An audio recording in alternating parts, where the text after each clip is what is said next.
Bienvenue dans cette nouvelle vidéo consacrée à un classique du genre italien, donc Cannibal Ferox, réalisé en 1981 par Umberto Lenzi. Donc ce film il s'inscrit vraiment dans toute la vague qui est apparue en Italie au début des années 70 et qui a suivi jusque dans les années 80, donc ça s'appelle la vague des cannibal movies. Le film de cannibale a toujours été vu comme un genre sulfureux, parfois même racoleur. Le cahier des charges est simple: dépaysement, violence gratuite, gore à outrance, nudité et violence animale, avec notamment l'utilisation de stock shots, et le plus important, le choc culturel entre l'homme moderne et l'indigène. La même recette est souvent réutilisée de film en film.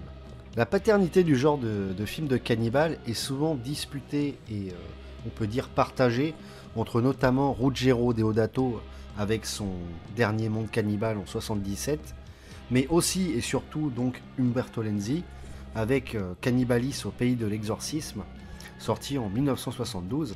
Cependant, dans ce dernier, les cannibales sont vraiment au second plan, et la trame est notamment inspirée du film américain Un homme nommé Cheval, sorti en 1970 de Elliot Silverstein, et mettant en scène Richard Harris. Après ça, le genre va exploser en Italie et créer plein de rejetons, avec notamment le plus connu de tous, Cannibal Holocaust, sorti en 1980 et réalisé par le même Ruggero Deodato. Beaucoup d'autres fameux réalisateurs italiens se sont attaqués à ce genre. On peut citer Joe D'Amato, Sergio Martino, Michele Massimo Tarantini, Mario Gariazzo. Bruno Mattei plus récemment, plus de 20 ans après la vague des films de cannibales. Et Jess Franco aussi s'est attaqué un petit peu au genre. Voilà, mais on peut dire que Lenzi a été vraiment le plus prolifique dans ce domaine, parce qu'il en a réalisé 3. Le scénario de Cannibal Ferox est simple. Des étudiants en anthropologie se rendent en Amazonie pour démentir les rumeurs de tribus cannibales. Sur place, ils rencontrent Mike et Joe, deux Américains trafiquants d'émeraudes et de cocaïne, ayant réduit des indigènes à l'esclavage. À la suite du mauvais traitement des indigènes par les trafiquants, du viol et du meurtre d'une jeune fille de la tribu, ainsi que d'autres tortures infligées à leur peuple, les indigènes se révoltent contre leurs tortionnaires. Ces derniers vont être soumis aux pires outrages. Cannibal Ferox est une sorte de cocktail de tout ce que l'on a vu dans le genre. En quelque sorte, Umberto Lenzi voulait faire plus que Cannibal Holocaust.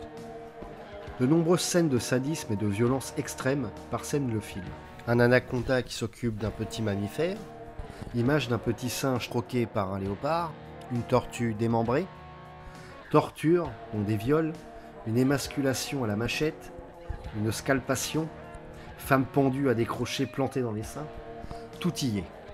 Umberto Lenzi dira d'ailleurs de ces scènes: c'était l'idée d'un producteur. Je ne suis pas très porté sur ce genre de choses, vous savez. Moi, mon truc, c'est plutôt les chars, les Allemands, les avions. La réussite de ces effets gore, nous les devons à deux hommes. Gino De Rossi pour les effets spéciaux, qui a longtemps travaillé avec Lucio Fulci, notamment sur L'Enfer des zombies et Frayeur. Et pour les maquillages, Giuseppe Ferrantini, un Italien qui a beaucoup travaillé avec Joe D'Amato, Umberto Lenzi et Bruno Mattei. Alors, le film fut interdit dans 31 pays à l'époque. Et en gros, il se vendra essentiellement sur cette réputation sulfureuse et controversée, jusqu'à préciser en gros sur ses affiches l'interdiction dans tous les pays, quoi. Et du coup, Cannibal Ferox, comme à l'époque, il connaîtra vraiment un grand succès en vidéo. Le producteur de Cannibal Ferox est quelqu'un de connu dans le monde du cinéma bis italien. Il s'agit de Luciano Martino, réalisateur à l'occasion, mais surtout producteur très prolifique dans le cinéma bis italien.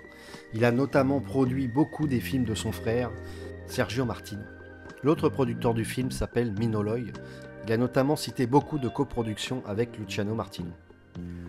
Dans le rôle de Mike, on retrouve l'acteur italien Giovanni Lombardo Radice, né à Rome en 1954. Il est connu pour avoir joué dans Pulsion cannibale de Margaretti, Frayeur de Lucio Fulci, La maison au fond du parc de Deodato, Bloody Bird, Le Sanctuaire et La secte de Michele Soavi. Dans de nombreuses interviews, Radice revient sur le fait qu'il ne s'est pas du tout entendu sur le tournage avec Lenzi. Et même il l'a souvent traité de fasciste en fait dans les interviews qu'on a pu voir. Une anecdote raconte que Lenzi serait rentré en conflit avec l'acteur, qui refusait de tuer un cochon devant la caméra. Lenzi lui aurait dit De Niro l'aurait fait lui. Ce à quoi le comédien avait répondu: De Niro t'aurait renvoyé à Rome à coups de pied au cul. Lenzi dut finalement consentir à faire tuer l'animal par une doublure, Agacé par la controverse à laquelle il restera jamais associé, le réalisateur déclara plus tard en interview: Je ne comprends pas comment on peut faire une polémique sur mon film. C'est de l'hypocrisie parce que la violence sur les animaux a toujours existé. Quand vous prenez 100 000 poulets enfermés dans 4 mètres carrés avec un éclairage artificiel qu'on élève dans de grandes souffrances pour les tuer et les manger, vous n'avez jamais vu un cochon se faire tuer? Alors regardez 1900 de Bertolucci. Et que je sois foudroyé sur place si un seul des animaux tués dans le film n'était pas de toute façon destiné à une mort sanglante. Dans le rôle de Gloria Davis, il y a Lorraine Dossel. Donc c'est une actrice italienne née à Milan en 1951. On a pu la voir notamment dans Blake Emmanuel en Amérique de D'Amato. Elle jouera aussi dans 3 films de Bruno Mattei. On peut citer KZ9, Camp d'extermination en 77, Pénitencier de femmes en 82 et Révolte au pénitencier de filles en 83. Dans La maison au fond du parc, où elle retrouve Giovanni Lombardo Radice en 80, et Les bêtes féroces attaquent en 84 de Franco Prosperi. Il y a aussi Danilo Mattei, qui joue le rôle de Rudy Davis. Donc c'est un acteur italien qui a commencé dans un film de Joe D'Amato en 73, nommé Di Rio di un Vergine Romagna. Âme perdue en 77 de Dino Risi avec Catherine Deneuve. Iron Master, La guerre du fer, du même Lenzi en 83. Et Le Sicilien en 87 de Michael Cimino, aux côtés du grand Christophe Lambert. Dans le rôle de Pat Johnson, on retrouve l'actrice tchèque Zora Kirova, née en 1950. On la retrouve dans Violer les otages de Giovanni Brusatori, Les novices libertines de Mattei, Anthropophagus de Joe D'Amato, L'éventreur de New York de Fulci, Les nouveaux barbares de Castellari, et Les Fulci de fin de carrière, Soupçon de mort, Les fantômes de Sodome et Nightmare Concert. Il y a aussi Robert Kerman, qui interprète le lieutenant Rizzo. Donc c'est un acteur américain né en 1947 à New York et décédé en 2018. Il apprend le théâtre dans l'American Academy of Dramatic Art et joue dans quelques pièces de Broadway. En 1975, il débute une carrière dans le cinéma pornographique et devient un des acteurs les plus prolifiques dans ce qui est appelé The Golden Age of Porn. Bien qu'il eût regretté sa participation à ce genre de film, il fut introduit en 1998 au AVN Hall of Fame. Il tourna dans plus de 230 films pornographiques. Il fit en 1977 son premier rôle dans le cinéma dit classique et joua dans quelques productions de série B comme SOS Concorde en 1979 de Ruggero Deodato, Cannibal Holocaust, où il joue le rôle principal, professeur Harold Monroe, La secte des cannibales en 80, Un tueur dans la ville de Armand Mastroianni, La nuit des sangsues en 86 de Fred Decker. Il fait une petite apparition aussi dans le Spider-Man de Sam Raimi en 2002. Et pour finir dans le rôle du sergent Ross, l'acteur italien légendaire Venantino Venantini, acteur né en 1930 et mort en 2018. Dans le film, il fait un petit rôle où on le voit uniquement dans un bureau à New York. On a pu le voir dans des classiques comme Les Tontons Flingueurs, Le Cornio, Le Grand Restaurant, Bandidos, La Folie des Grandeurs, la série des Black Emmanuel, La Cage aux Folles, Flic ou Voyou, Frayeur, La Terrasse, et des post-apos comme Les Nouveaux Barbares et Les Exterminateurs de l'an 3000. Certes classique dans sa forme et répondant à tous les canevas du genre, Cannibal Ferox est une pure représentation du cinéma bis italien de l'époque. Umberto Lenzi pratique la surenchère dans le viscéral qui saura marquer le spectateur à la recherche de sensations fortes. Pas aussi dénonciateur et profond que Cannibal Holocaust, Cannibal Ferox tente tout de même de nous interroger sur l'avidité de l'homme blanc, ainsi que sa supériorité supposée qui le mène à la violence. Et dans un monde sans loi qu'est la forêt verte, la violence mène à la violence. Cependant, nous pouvons réellement nous interroger sur la sincérité des créateurs du film. Car Cannibal Ferox est complaisant avec la violence. Il est d'ailleurs fait en direction d'un public qui recherche une certaine violence sur grand écran. Nous pensons qu'il est préférable de prendre Cannibal Ferox pour ce qu'il est. Une série B honnête, relique d'un genre vilipendé, mais qui saura divertir le fan de gore, d'aventure et de pellicules déviantes. Alors comment voir Cannibal Ferox? C'est simple, il y a l'édition Neo Publishing, donc c'est la seule édition française de ce film pour l'instant. Donc c'est une édition plutôt correcte, je trouve. Oui, voilà. Donc, qui est sortie quand même, je dirais pas loin entre 10 et 15 ans quand même. Oui, voilà, donc c'est du DVD, faut pas s'attendre à de la haute définition. Non, voilà.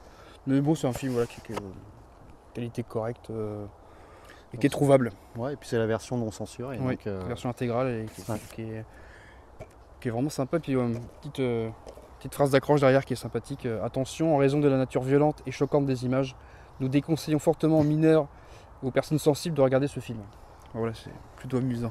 Ouais, ouais. Et puis voilà, donc si vous êtes fan de cette vague-là de films de cannibales, Neo Publishing à l'époque en a édité pas mal, quoi. Oui. Donc, Ah bah oui. Mm. Et en plus, ils sont trouvables à pas cher. oui, voilà, c'est ça. Souvent, voilà, à 1 € des fois dans certains caches ou choses comme ça se Oui, trouve. mais ouais, voilà, malgré la vieillesse des éditions, ils sont encore trouvables, Ouais. pas trop chers. Donc si vous vous intéressez aussi à la vague des Cannibal Movies, moi je voulais vous conseiller, voilà, si ça vous tente, un bouquin qui est sorti il y a quelques années de Daniel Bastier, donc, qui s'appelle Les mondes cannibales du cinéma italien, d'Umberto Lenzi à Ruggero Deodato. Donc en fait il revient sur tous les films qui ont marqué cette vague-là, les principaux, hein, vraiment. Et donc voilà, il va raconter l'histoire des films, l'influence des films, comment le film a été accueilli par le public, et en donnant pas mal d'anecdotes et en parlant des castings. Donc voilà, ça peut vous apprendre, vous donner quelques infos, et puis voilà, ce livre est trouvable. Et si vous voulez en savoir plus sur Roberto Lenzi, je vous conseille le dernier numéro de Vidéotopsie, où il y a quasiment la dernière interview de Roberto Lenzi dedans, où il revient sur toute sa carrière, donc c'est vraiment intéressant. Et on voit que c'est pas forcément une personne facile, hein. Quand il parle, c'est... Voilà quoi. Mais je vous conseille, vous pouvez contacter David Didot, voilà, je crois qu'il en a encore un peu de cela, donc n'hésitez pas, c'est du bon produit. Dans une interview à la télévision romaine T9, le réalisateur considéra plus tard qu'il a fait ce film pour des raisons alimentaires et qu'il ne le porte pas en grande estime. Pendant longtemps, Lenzi refusera catégoriquement de parler de ses films de cannibales, et notamment de Cannibal Ferox, se justifiant dans ces termes. Pour un auteur tel que moi, qui a réalisé La Grande Bataille et La Rançon de la Peur, c'est vexant d'être constamment questionné sur ce film qui est tout à fait secondaire dans ma filmographie. Je me sens un peu comme Mascagni, qui a composé Cavalleria Rusticana alors qu'il n'avait que 26 ans, et qui a ensuite composé une quinzaine d'opéras dont personne ne se souvient.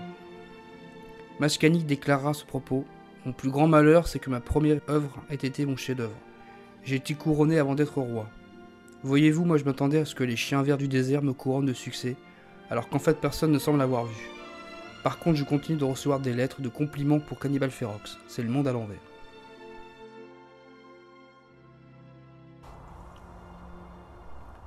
Merci d'avoir visionné notre vidéo, on espère qu'elle vous a plu et que vous avez pu apprendre quelques informations intéressantes sur ce film culte italien. Et si ça vous intéresse, nous serons très heureux de faire une vidéo consacrée à Umberto Lenzi pour vraiment revenir en profondeur sur toute sa carrière. Voilà, donc n'hésitez pas à vous abonner, à partager si ça vous a plu, et puis on vous dit à bientôt dans une nouvelle vidéo.